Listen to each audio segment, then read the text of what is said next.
the Fed just made a massive gamble, and I'm not entirely sure it's going to pay off for them. As you guys know, there is going to be no more rate hikes this year. It looks like they may have another opportunity next year to raise one if they deem it necessary. But from what I've seen, it looks like they're slowly giving up on the inflation fight in order to let the economy try to get a little bit of a breather here. We know that there is a lagging effect of monetary policy changes, so they did go very rapidly. However, over the last few months, as that's been coming in, what's been happening? Well, let's take a look at it. Look at this. This is inflation for the last year. Now, we'll go look at the big spike in the past and stuff like that. But what happened in June? We hit 3%, all right? Ever since then, 3.2, 3.7, 3.7. We're not going down anymore. We've hit that sticky situation. And even with a month after month of rate hikes that from last year coming in, it doesn't seem like it's actually enough to keep inflation going down. And as we've seen, the world is kind of on fire. This isn't the Fed's fault. This is kind of, just the way the world works. Let's just call it like that.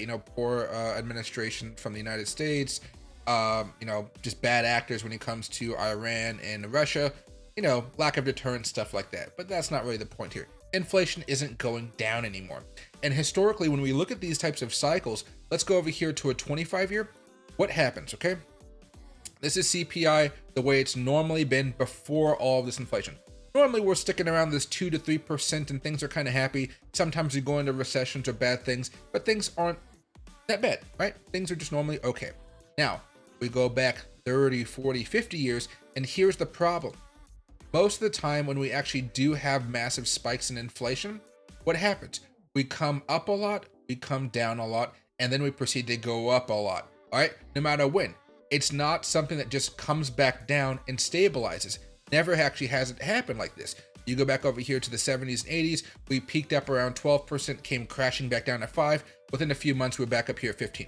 Go back away to the 40s, 50s, 60s, peak, crash, peak, crash. Now, again, this doesn't take a very long time to happen. This usually takes, in the scheme of things, 1 to 2 years. And so maybe they're just waiting to see what happens. But while they're waiting, again, this makes me feel that they're actually not really combating inflation. They're still waiting for those hikes. But at this pace, we're probably going to have another surge. Usually the surges are still around that same range. So I don't think we're actually going to go back above like 8, 9%, anything like that. I think we may come back up to 6, 7% perhaps. And then from there, we may peak again and then start to come back down. But that means if we do start to go up again, and let's say we break above 4%, what's going to happen? They're going to have to say, oh, the data has changed and now we need to start raising rates again. But it won't just be one more this time. It'll be 2, 3, 4 more, probably 25 basis point hikes. That's the type of thing where it really freaks out the economy enough to not just send us into a recession, but a deep recession. Because what's been happening, as you guys know, over the past few, let's just call it, I want to say quarters now, people have been getting more and more freaked out about American debt and how we can't seem to get that under control. I just put out a video a few minutes ago talking about what?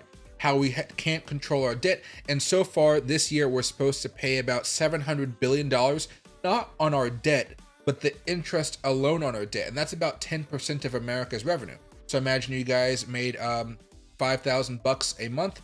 That means $500 a month would be automatically taken out before taxes, before everything else, and just put towards all of your debt. They're just the interest, not paying it down, nothing like that.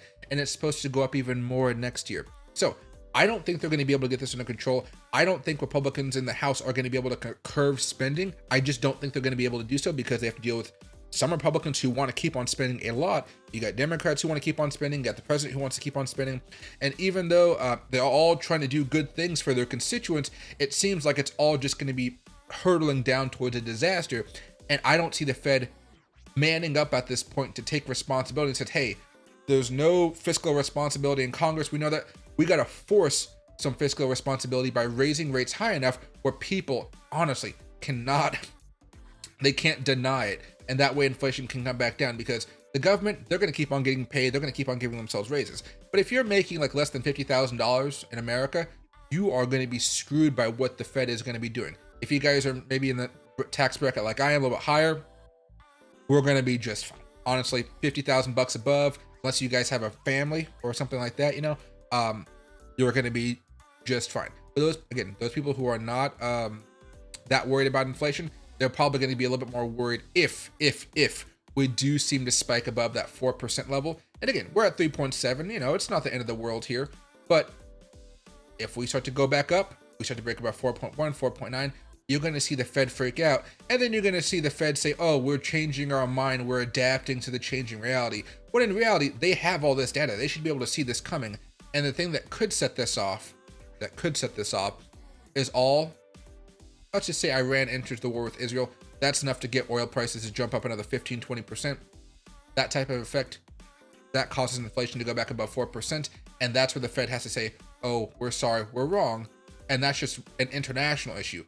Right now, it already looks like it's about to bounce back above 4%. Hopefully I'm wrong, and hopefully we can start dipping back down to maybe below 3%.